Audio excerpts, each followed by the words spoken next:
لوگوں نے مجھے جھٹلایا، انہوں نے میری تصدیق کی، اور پھر کہا اللہ نے مجھے جو اولاد دی وہ بھی خدیجۃ الکبریٰ کے بدن سے دی۔ وَلَا تَنْسَبُوا الْفَضْلَ بَيْنَكُمْ، آپس میں ایک دوسرے کے احسان بھلا نہ دو۔ وہ جس نے ایک موقع پر جب تم قرض میں الجھ گئے تھے تمہارے ساتھ نیکی کی ہے، وہ تمہیں ساری زندگی یاد رہی، اور جن بھائیوں نے، جس اہلیہ نے، جن دوستوں نے، ماں باپ نے، قریبی عزیزوں نے زندگی تمہارے نام کر دی، وہ تمہیں بھول گیا ایک منٹ میں۔ اپنی زندگی احسان مندی والی ہو، اس میں حضرت ابوبکر صدیق رضی اللہ تعالیٰ عنہ نے بڑا کریم محبوب کا ساتھ دیا۔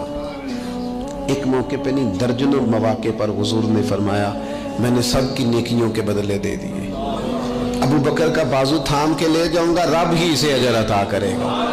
حضرت صدیق اکبر رضی اللہ تعالیٰ عنہ کی ان باتوں کو میرے کریم نے ہمیشہ، بلکہ حضرت عمر کہتے ہیں میری اور جناب صدیق اکبر کی کسی بات میں شکر رنجی ہو گئی تھی، اور جناب صدیق حضور کے پاس چلے گئے اور جا کر کے عرض کیا کہ یا رسول اللہ صلی اللہ تعالیٰ علیہ وآلہ وسلم یہ معاملہ ہو گیا ہے۔ حضرت سیدنا ابو بکر صدیق کی بات سن کے حضور خاموش ہو گئے۔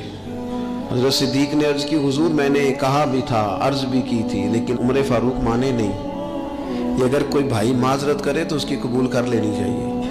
ہمارے ہاں نا احساس ہونے پر منتیں کرتے دیکھے ہیں میں نے بھائی،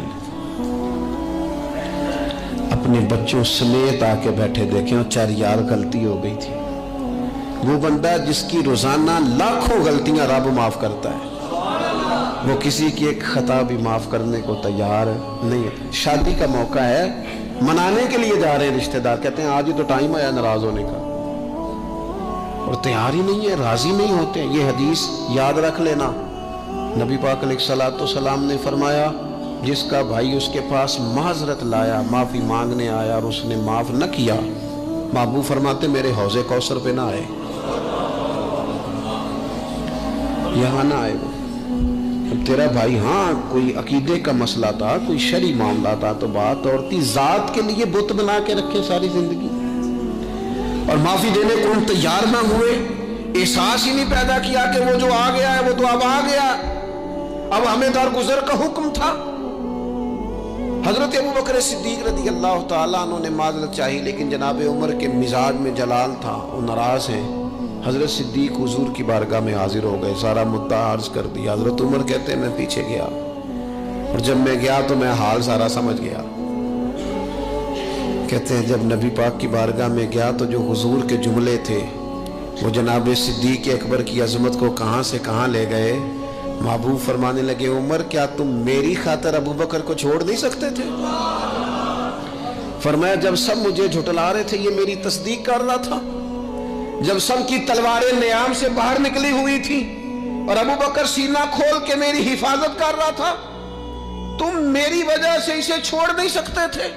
احسان کسی کا تو یاد رکھا جائے، اور جو لوگ احسان مند تھے، حضرت شیخ سعدی رحمت اللہ تعالیٰ علیہ فرماتے میں نے دیکھا ایک شخص کے پیچھے پیچھے ہرن چل رہا تھا، وہ ذرا میرے قریب آیا تو میں نے اسے آ کے کہا کہ یہ ہرن تو بندہ دیکھ کے بھاگ جاتا ہے، تیرے پیچھے کیسے چل رہا ہے؟ تو سعدی فرماتے ہیں وہ شخص کہنے لگا اس کا بچہ مر رہا تھا، میں نے بچایا ہے، میں نے اس کے بچے کو پانی پلایا ہے، گھاس کھلائی ہے، تو جب سے یہ دم ہلاتا ہلاتا میرے پیچھے ہے۔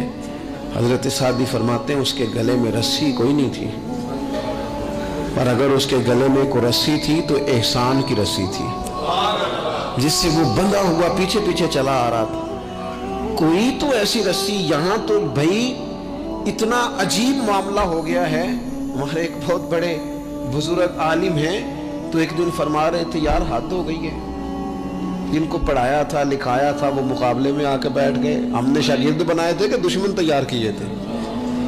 وہ عربی کا ایک محاورہ ہے نا جس سے نیکی کرو پھر اس کے شر سے بھی بچو، بعض تو اسے حضرت علی کا قول بھی کہتے ہیں۔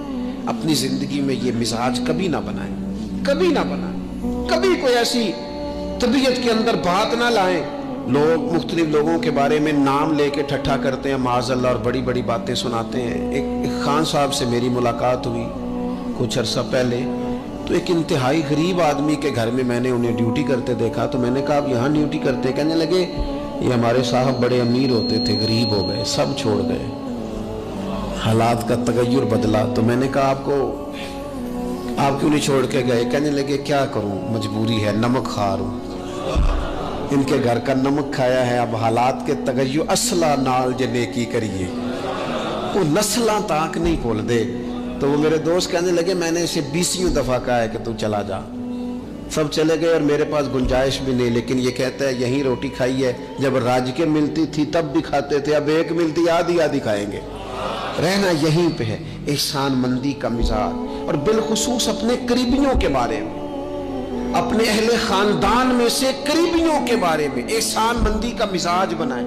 اپنی طبیعت سے ناشکری، اپنی طبیعت سے رشتوں کو توڑنا، اپنے مزاج سے اپنے قریبیوں کے احسانات کو بھول جانا، اس سے باہر آئیں۔ اپنے اساتذہ کے لیے جذبات پیدا کریں۔ اعلیٰ حضرت رحمت اللہ علیہ فرماتے ہیں استاد بدرجے باپ کے ہے، اور اس استاد سے کون مراد ہے؟ شیخ مرشد بھی اسی میں داخل ہے، جس سے ہم تربیت لیتے ہیں، جس کی وجہ سے اللہ ہمیں کوئی خیر نصیب کرتا ہے، جس کی بات سے کچھ سیکھتے ہیں، وہ بھی اس میں داخل ہے۔ فرماتے ہیں ان کا حق ہے، اور جو حق والے تھے انہوں نے حق اس طرح سمجھا کہ حضرت مولا علی شیر خدا فرماتے ہیں میرا استاد اگر چاہے تو مدینے کے چوک میں کھڑا کر کے مجھے بیچ دے، میں بک جاؤں گا، لیکن اس کے حق سے میں پیچھے نہیں ہٹوں گا۔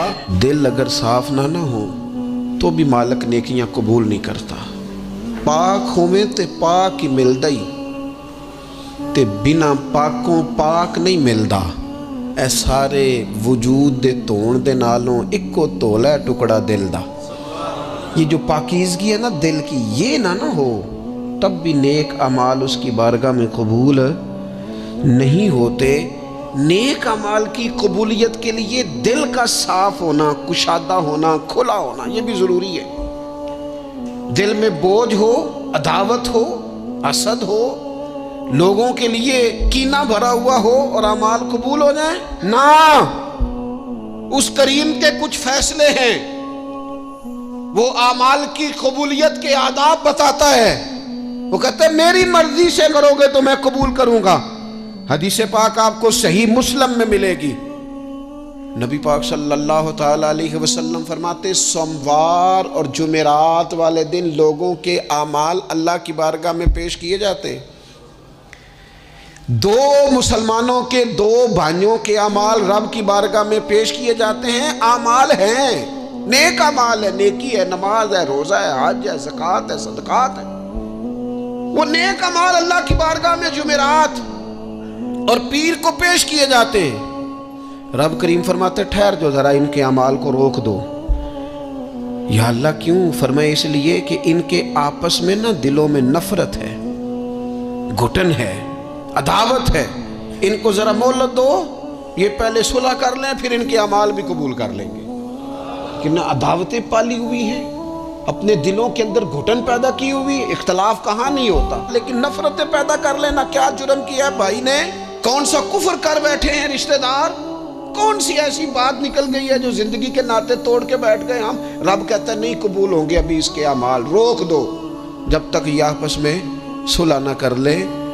مسجد میں بھی پابندی سے آؤ، فجر کی جماعت بھی نہیں چھوٹنی چاہیے، جمعے والے دن بھی وقت پہ آؤ، لیکن اگر قبولیت کرانی ہے تو 20 منٹ نکال کے نا اس رشتہ دار کے گھر بھی چلے جاؤ جس سے ناراضگی چل رہی ہے، تھوڑا سا نا ادھر بھی ایک چکر لگاؤ، اس لیے کہ وہ کہتا ہے قبول ہی تب کرنا۔ 17 رمضان مبارک کو جنگ بدر ہوئی۔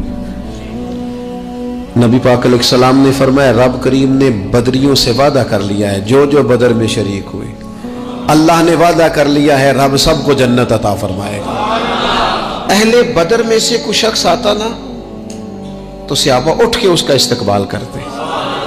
بدر کے لوگوں نے جب کہا نا شہدائے بدر اور شہدائے احد کو فلاں فوت ہو گیا، فلاں مر گیا، تو اللہ نے کہا وَلَا تَقُولُوا لِمَن يُقْتَلُ فِي سَبِيلِ اللَّهِ أَمْوَاتٌ، خبردار تم نے مردہ کہنا بھی نہیں، جائے میرے رستے میں ابھی اسے مردہ کہا جائے، بل احیاء، بلکہ وہ زندہ ہیں، وہ زندہ ہیں۔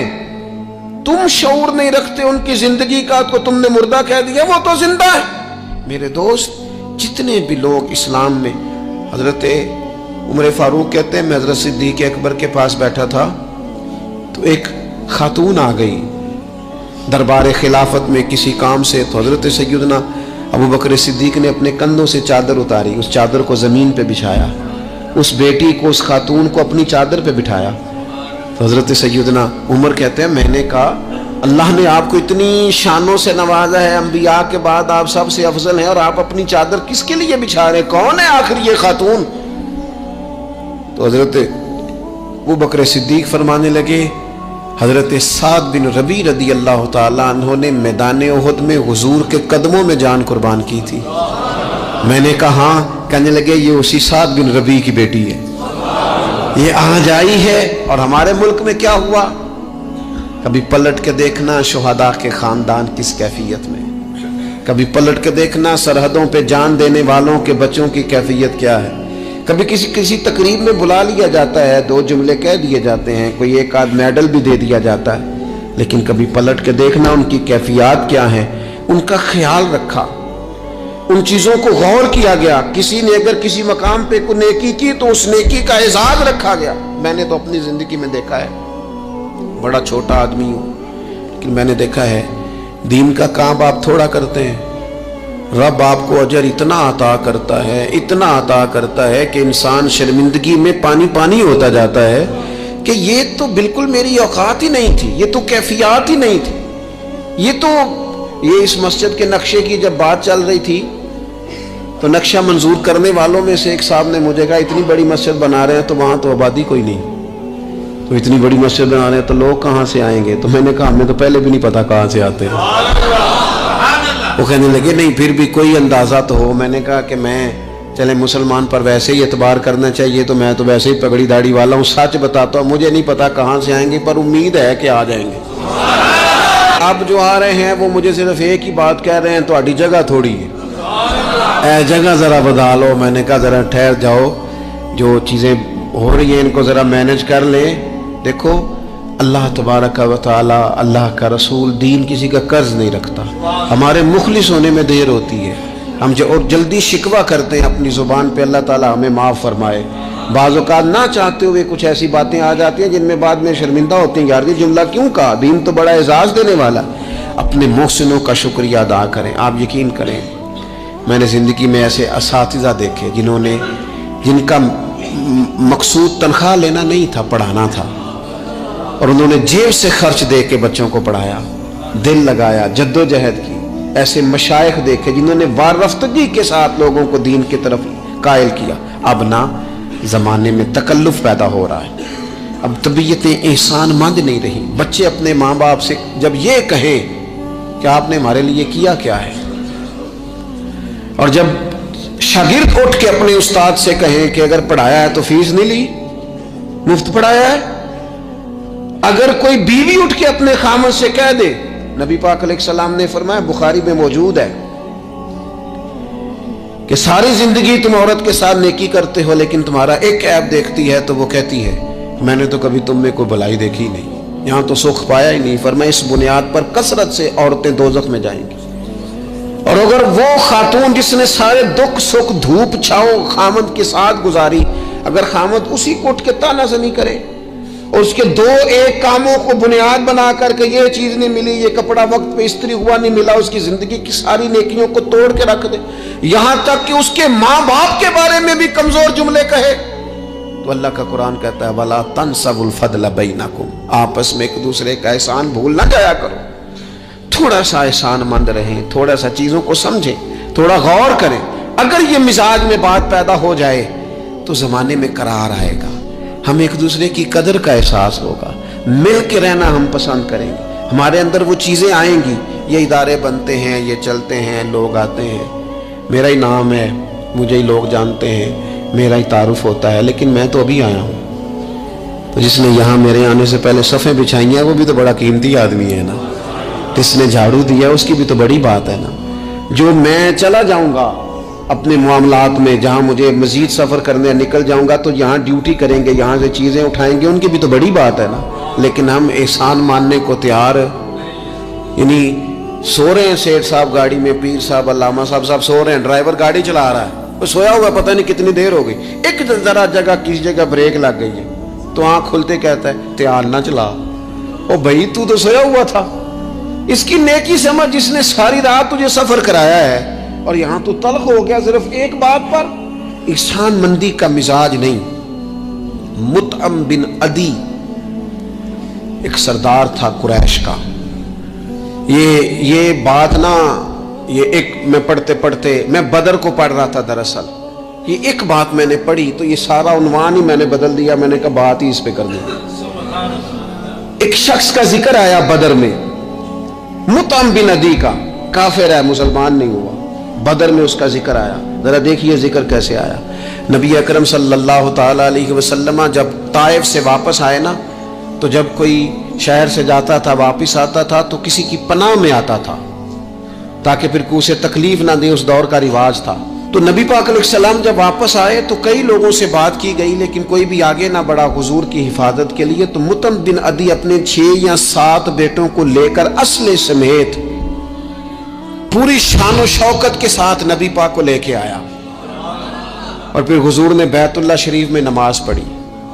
وقت گزر گیا، ایک دور کی بات تھی، وہ دور گزر گیا، اس کے بعد بڑے دور آئے، اللہ نے معراج عطا کی، حضور یہاں آ گئے مدینہ طیبہ میں، یہاں سینکڑوں لوگ مسلمان ہوئے، بدر میں اللہ نے فتح دی۔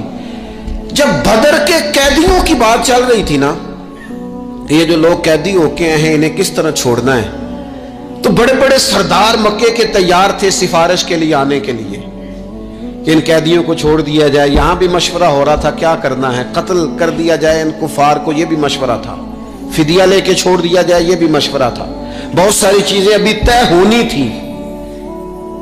تو ان ساری باتوں کے بیچ اچانک کیفیت بدلی۔ صحابہ کہتے ہیں باتیں ہوتے ہوتے ایک نیا رخ بات نے اختیار کیا۔ محبوب کریم اچانک فرمانے لگے آج اگر مطعم بن عدی زندہ ہوتا، کیونکہ فوت ہو گیا تھا، کہا آج اگر مطعم بن عدی زندہ ہوتا اور وہ مجھ سے آ کے کہتا ان قیدیوں کو چھوڑ دے، تو حضور فرماتے ہیں میں دیر نہ کرتا، فوراً ہی چھوڑ دیتا، چونکہ مجھے اس کی وہ نیکی یاد ہے، اس نے وہ جو اس وقت میرے ساتھ رویہ رکھا مجھے بھولا نہیں۔ صرف ایک بات آپ کی خدمت میں عرض کرنا چاہتا ہوں کہ اپنی زندگی میں نا وہ انسان بڑا چھوٹا ہوتا ہے جب ماں اسے وقت دیتی ہے، بڑا چھوٹا ہوتا ہے جب باپ اسے وقت دیتا ہے۔ بڑے اساتذہ کے پاس بڑی کتابیں جب بندہ پڑھتا ہے وہ بھی بڑا وقت ہوتا ہے، لیکن جب اسے یہ اچھی طرح پہچان کرانی ہوتی ہے نا کہ یہ الف ہے، یہ با ہے، اور نہیں یہ تا ہے، آنکھیں کھول کے دیکھ، 2 نقطوں والا تا ہوتا ہے، یہ سا ہے، وہ بھی بڑے مشقت والے لوگ ہوتے ہیں، وہ بھی بڑی محنت کرتے ہیں، لیکن کیا کریں بھول جاتے ہیں لوگ، نہیں یاد رہتا۔ وہ جس کی بات سن کے اللہ نے دین کی توفیق دی، اس کی بات سن کے اس طرف مائل ہوئے، پھر ریسرچ کی اور پھر اسی کو ان پڑھ کہنا شروع کر دیا، پھر کہا کہ اوہو توجہ تو اس نے دلائی تھی پر یہ بندہ ہی ٹھیک نہیں۔ یہ ہمارے ہاں عجیب ناشکری کا اور احسان فراموشی کا مزاج آیا ہے۔ ہمیں ہمارا دین کہتا ہے آپس میں ایک دوسرے کے احسانوں کو بھلانا نہ، اور نیکی کا بدلہ ہمیشہ نیکی رکھنا۔ حضور نے فرمایا شکریہ ادا نہ کر سکو تو محسن کے لیے دعا ضرور کرنا۔ اپنی زندگی، یہ جو لوگ احسان مند ہوتے ہیں نا یہ بڑے نفیس لوگ ہوتے ہیں، یہ حدود کے اندر ہوتے ہیں، یہ بڑے باادب ہوتے ہیں، ان کی زندگی سلجھی ہوئی ہوتی ہے، ڈھلی ہوئی ہوتی ہے، یعنی یہ وہ لوگ ہوتے ہیں جن کا کوئی ہوتا ہے، یعنی ان کی کوئی سند ہوتی ہے، ان کے کوئی پیچھے ہوتا ہے، ان کی کوئی بہک ہوتی ہے، انہیں کوئی کہنے والا ہوتا ہے، ان کا کوئی استاد مرشد ہوتا ہے، انہوں نے کسی سے سیکھا ہوتا ہے، ان کی کوئی پشت ہوتی ہے، یعنی یہ وہ ہوتے ہیں جن کا کوئی ہوتا ہے۔ اور جو کہے کہ میں تو ساری محنت آپ ہی کی تھی، ابے بھی کچھ نہیں سی دیتا، پائی بھی چھٹ گئے سن، فلانا بھی تو بھائی او بھائی تو ڈھلا ہوا ہی نہیں ہے، ایسا آزاد بندہ، اس طرح کی کیفیات، یہ انداز درست نہیں ہے۔ اپنی زندگی کو احسان مند بنائیں۔